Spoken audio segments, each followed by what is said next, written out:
Nabitajima 4 Ağustos 1900'de doğdu, 21 Ağustos 2018'de hayatını kaybederken yaklaşık 118 yaşındaydı. Chiyo Miyako 2 Mayıs 1908'de doğdu, 22 Temmuz 2018'de hayatını kaybederken yaklaşık 118 yaşındaydı.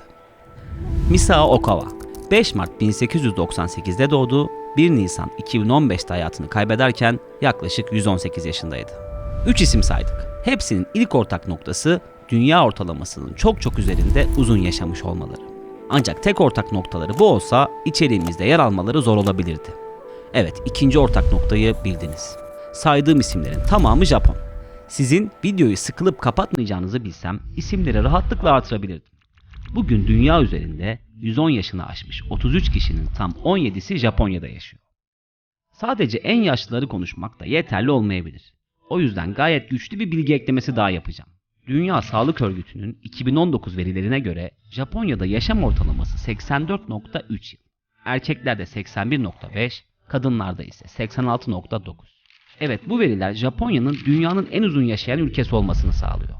İsviçre, Güney Kore ve Singapur'un listenin devamını oluşturduğunu da hatırlatalım. Japonya en uzun yaşayan ülkeler listesinde tam 67 yıldır zirvede. 67 yıldır değişen nüfus parametrelerine rağmen bu istatistik hiç ama hiç değişmedi. Verileri konuştuk. Gelelim içeriğin başlığında yahut video kapağında gördüğünüz asıl soruya. Japonlar nasıl bu kadar uzun yaşayabiliyor? Bu soru yalnızca editörün aklına gelmiş olamaz diye düşünerek araştırmaya başladım ve birçok farklı kaynaktan birçok farklı gerekçeye ulaştım. Aldığım cevaplar beni tatmin etti, şimdi sıra sizde. Yavaş yavaş başlayalım.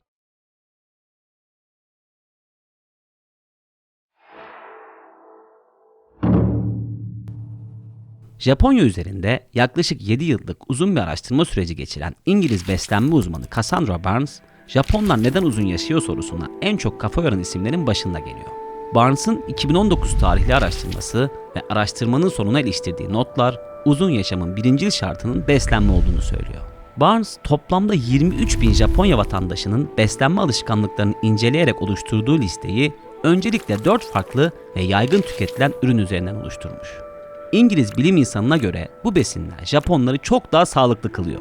Listenin ilk sırasında miso çorbası var. Burada uzun miso çorbası tarifi veremeyecek olsam da siz soya fasulyesinin arpa, pirinç gibi tahıllarla birleştirildiği bir çorba olarak düşünebilirsiniz. İçeriği oluşturma kararından sonra bir şeyler danıştığım 3 yıl Japonya'da yaşayan üniversite arkadaşım da miso çorbasının içildiği an boğazdan geçtiğini hissettiren bir kıvama sahip olduğunu söylüyor. Gerçekten de hasta olur olmaz bunu içmeye koşuyorlarmış. Biz Barnes'ın listesine geri dönelim. Miso'nun dışında yeşil çay, bolca balık ve sebze turşusu da Japonların vazgeçilmez tüketim ürünleri arasında. Barnes, Japonya'da oluşturulan yemek yeme kültürünün bol yağdan ve işlenmiş şekerden uzak olmasının da sağlık açısından fazlasıyla önemli olduğunu söylüyor. Japonların beslenme kültürünü yalnızca Barnes'ın araştırmasıyla sınırlı tutmayalım. Beslenmeye verdikleri önem, ülkede atasözüne dönüşmüş bir tabirden dahi net biçimde anlaşılabiliyor. Hara haji bammi. Bu tabir midenin %80'i dolana kadar yiyin anlamı taşıyor. Japonların büyük bölümü sofradan tam olarak doymadan kalkmak konusunda oldukça kararlı bir tutuma sahip. Japonya vatandaşları yemeklerini diğer toplumlara göre daha küçük porsiyonlarla yerken aynı zamanda daha yavaş yeme konusunda da oldukça başarılı. Porsiyonlar daha küçük tabaklarda servis ediliyor, aileler birlikte ve özel bir yemek düzeninde beslenmeyi tercih ediyor. Yemek masaları genelde televizyondan uzak bir konuma yerleştiriliyor. Birçok Japon ailesinde yemek masasına cep telefonuyla oturmak yasak. Evet, Japonlar yemek süresini kısaltmak için elinden geleni yapıyor diyebiliriz. Japonya'nın beslenme alışkanlıklarını detaylıca konuştuktan hemen sonra egzersiz meselesine gelelim. Japonların büyük bölümü hareketsiz yaşamdan nefret ediyor.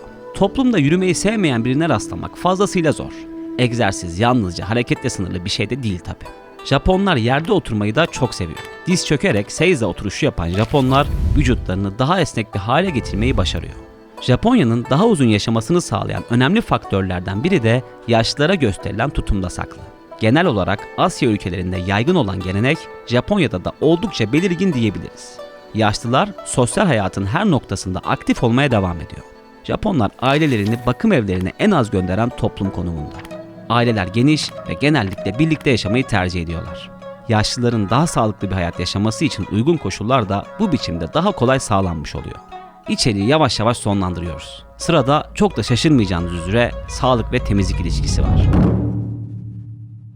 Japonya'yı ilk kez ziyaret edenlerin çoğu ülkenin temiz olmasından etkilenir. Sokaklarında çok az çöp kutusu bulunan bir ülke olmasına karşın tertemiz çevre herkes için gayet ilgi çekici bir detay.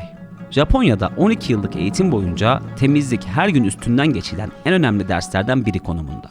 Sosyal temizlik bilincinin oturması da sağlıklı bir yaşam için gayet faydalı olmuş diyebiliriz. Evet, Japonya'nın neden en uzun ömürlü ülke olduğunu detaylıca anlattık. Üniversite arkadaşımın da aralarında bulunduğu çok sayıda kaynak kullandığımız bu çok net, Türkiye'den yaklaşık 8500 kilometre uzaklıktaki bir ülkeyi ziyaret etti. GZT'ye abone olmayı ve bildirimleri açmayı unutmayın lütfen.